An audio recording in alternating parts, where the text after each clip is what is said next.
Good morning, guys. Yes, the 240 is under the knife today. And it's been a while since we worked on the 240. I believe the last time I had the 240 on the channel, not just a driving video, but actually on the channel doing something, was when we were changing a few parts, you know, being a little OCD about things, change around some newer parts that the previous owner put on, and me putting on some more OEM parts. We're gonna do that again today. It's a little excessive. It's a little, I would say, over the top. But it's a Series 1. I want to get it nice and clean, as OEM as possible. So the little thing that counts. You know, the little things adds up. What we got, I got my Series 1 seats reupholstered. Really nice. Got me much better horns, because the horns I have is the earlier model style horns. You could probably not see it. I'll turn the car around when it's that time. We have some miscellaneous parts. We got the inner fender mud flaps. We have these screws. I've been looking for these screws for a while. We'll come back to that. We got some rivets for the tail panel. I got my original flasher switch redone.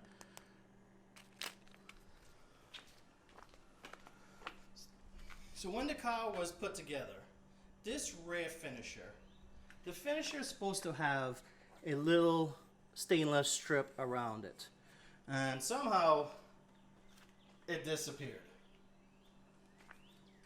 But now we have a replacement.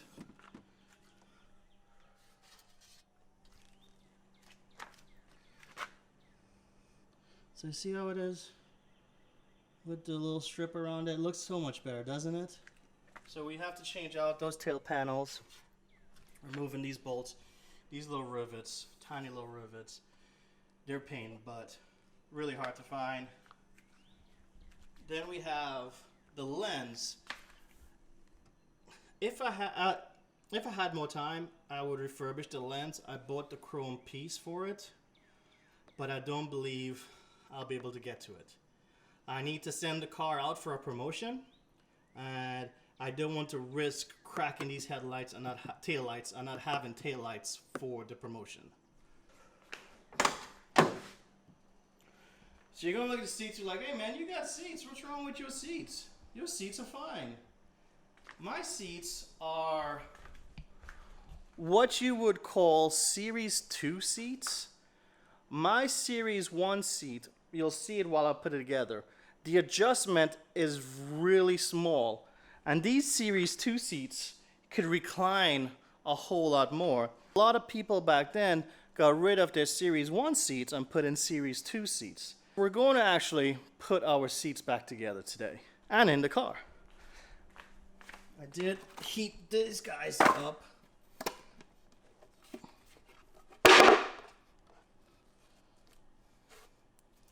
So these are the plastic that goes between the seat and the leather, sorry, the vinyl and the metal brackets.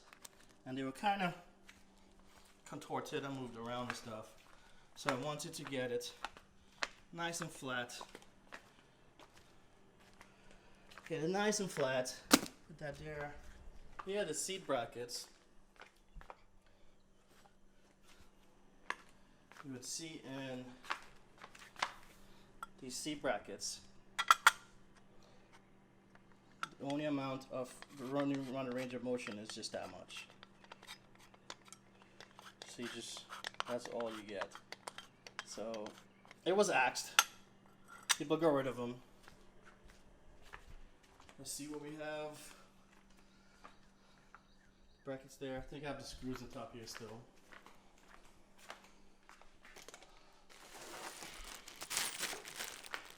Here's all the hard ones.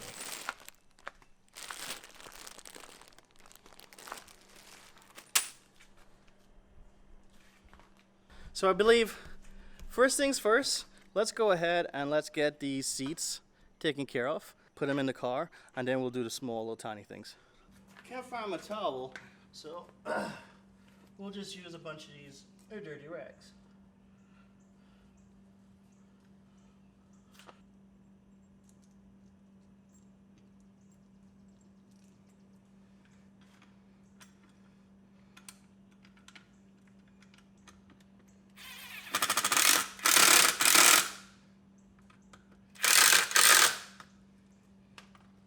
You see the very small movement that this back makes?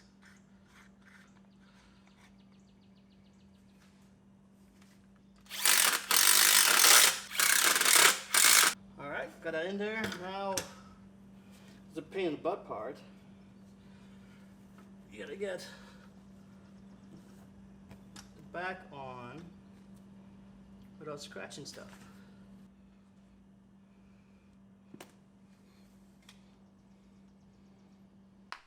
First seat done. Series 1 brackets.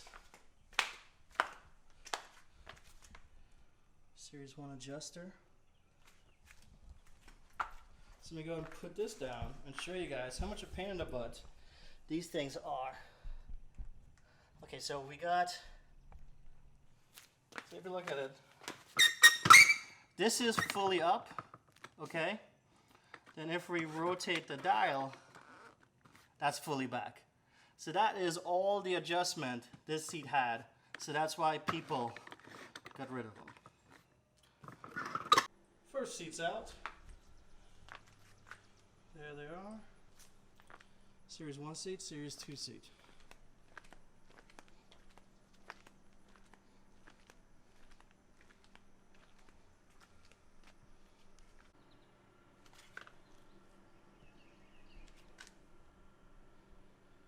And the passenger side is in. Holy crap. That was a pain in the butt. The front bolts under here was easy to get, but this is all the seat goes forward. And then, like, say it doesn't recline, so that's all the recline. And then this is all the forward. So it was a stretch getting behind there to get these bolts put in. Whew. Man, I'm sweating my butt off.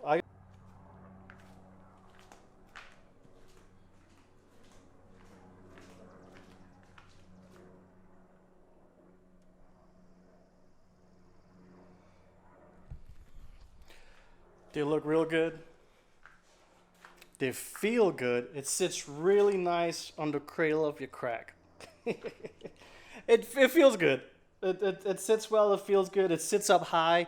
The foam in the Series 2 seats were, I guess, were also kind of on its way out, so the seat was real droopy and real low.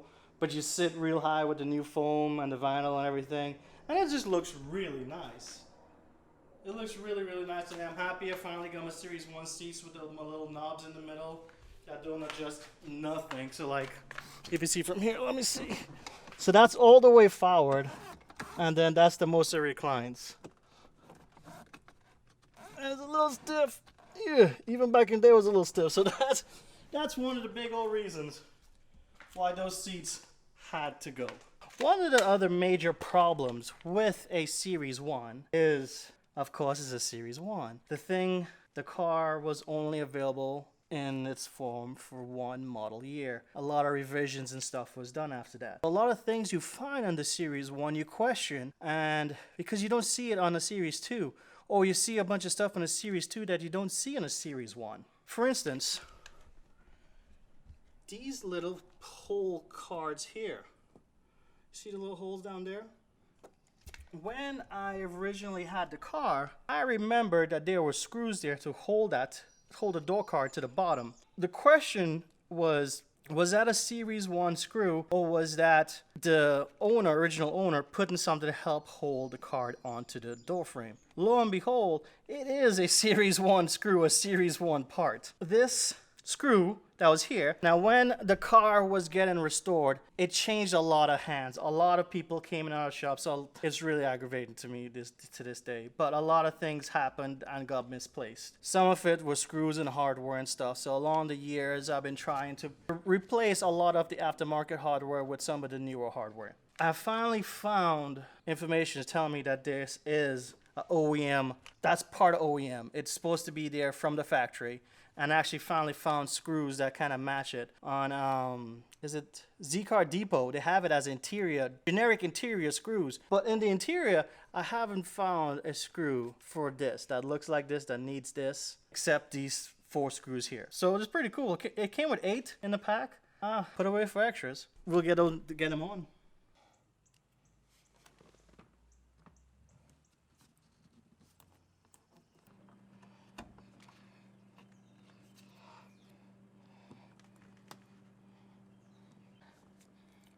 And something that small and something that simple just feels good, you know? Make it cleaner, more OEM. And that's what I've been doing over the years. Okay, on to the next one. Some of you guys might roll your eye to me for this one, but it's still something that needs to get done. These tiny little mud flaps. Let it focus. See these tiny little mud flaps? It is in a place that's not that easily viewable, but if you see inside the fender here, can you focus? Inside the fender, there's that gap. You probably didn't see them down. Let's see if we can get it on this side. You can tell it's painted on this side. Come on, focus. Focus! There it is. You see it down there? That little mud flap thing. It's nitpicky, but it's still OE. I'm updating to OEM. How funny is that? I'm updating new parts to OEM original. Normally you update aftermarket or something like that, but yeah. Let me grab my extension, my ratchet gun, and zip those out, put those in.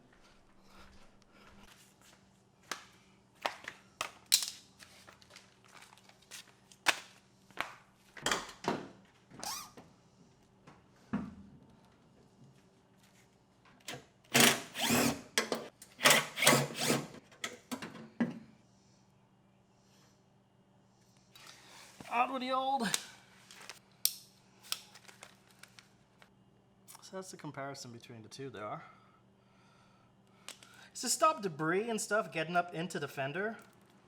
The other side's ripped off.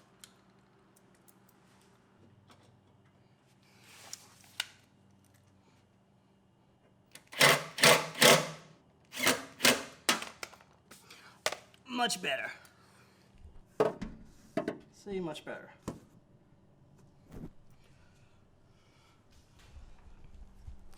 Like I say, it helps stop debris from going up inside between the fender and that cavity. Let's get the other side done. You can see this side definitely needed to get replaced. This one was torn for a while. Had some debris up and yeah. Now that's sorted. Now I need to just go put it in a box with all the other stuff I've replaced from the car. You know, just keep the originality. It may not be on the car, but keep the original parts, you know. So I'm going to go throw it in a box and then let's go start on the other update. This one, ladies and gentlemen, this one is going to be tricky because that switch is all the way up in there. That is the hazard switch. The thing is, that's a Series 2 switch. The Series 1 switch came, focus my friend, with the flash symbol and the emblem looking like that. The Series 2 switch looks like that. The Series 1, way cooler, more rare, hard to find. I had to send this switch out to get reconditioned. A guy went ahead, opened it up, and fixed the contact points and everything like that. Cleaned up the wiring and stuff. So, I've got to decide if I want to mess with that. That's going to be a pain in the butt. Definitely a pain in the butt. Whew. I'm going to attempt it. It's always something different. The actual changing of the switch, the sockets and stuff getting back there was nice and easy. Pretty straightforward. It was a little contorty and I had to bend and fit myself in underneath the footwell and stuff. But actually getting that ring back around the switch, oh my god. So what I came up with, I took a piece of wire, I bent it up, and it's kind of like going to fit around the switch into the holes. Had to grind this side a little bit because it was doubled over, but I'm thinking I should be able to get it to catch with this tool I made. We'll see. And it's on. That little tool I made worked flawlessly. Nice and sturdy. We got some hazards blinking there. Go.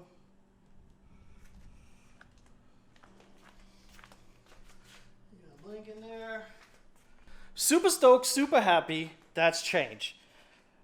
Inside the car, I see that a lot, and I know it's not original, and it bugs me at times. So I'm super happy that that's finally replaced, and it's working.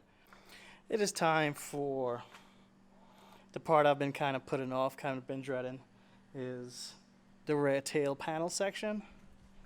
The rear tail panel section has these little rivets. I did buy extra rivets, but they also have clips at the bottom here that might be a pain in the butt to get out. Well, I need to go ahead and start scrapping this so I could put the newly painted panel with the actual ring around the light. It should look a whole lot better. So much better. With the ring, without the ring. See it? Much better. And the rear light panel finisher is totally on. Those chrome rings really sets it off. Don't you think? So much better. So much better. Alright, the final part, got to update, is these horns. These horns are from a later Model Z. So a later Model Z, they have a single point of attachment. These have a dual point attachment. They're much larger. Let's go ahead and hit the horn, see how it sounds. Okay, let's swap them out. A little size difference. Original horn on the left, what was on the car on the right. Both horns are in. Let's see how they sound. If they may sound a little dweeby or not.